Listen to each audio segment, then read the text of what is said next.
Good afternoon, everybody. In my last video, I touched upon the topic of web accessibility, but I also promised a follow-up video in which I would go into a bit more detail about why web accessibility is important, what does it mean to have an accessible website, and what can you as a website owner do to make your website accessible. So starting with the why, of course, we all get fundamentally that it's simply the right thing to do. You don't need me to explain that to you further. But also very important are the legal ramifications that you could face by not having an accessible website.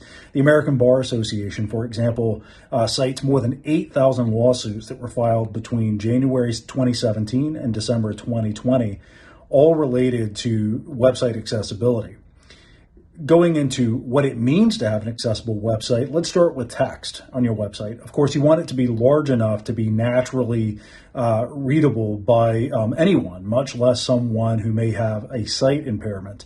But you also want that text to be magnifiable, meaning that they could choose to bump up the size of that text on their own up to roughly 200% would be kind of that nice minimum that they could potentially bump it up in order to make it that much more easily read, again, if they have some sort of sight impairment.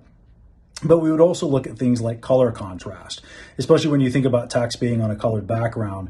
Is the color of that text and the color of that background, are they far enough apart in terms of value such that their contrast is high enough to make that text easily read? That's something else that you should also look at. And then there are forms on your website. One thing that we would take a look at is, can the form fields be tabbed from one field to the next field by someone who perhaps has a motor disability and cannot easily use a mouse, and so therefore they're purely using the tab key on their keyboard. But then those fields themselves on the programming side, we would want to ensure that they're labeled in such a way that when a screen reader is reading the content of those fields, it's, again, easily parsed by someone who may have a sight impairment.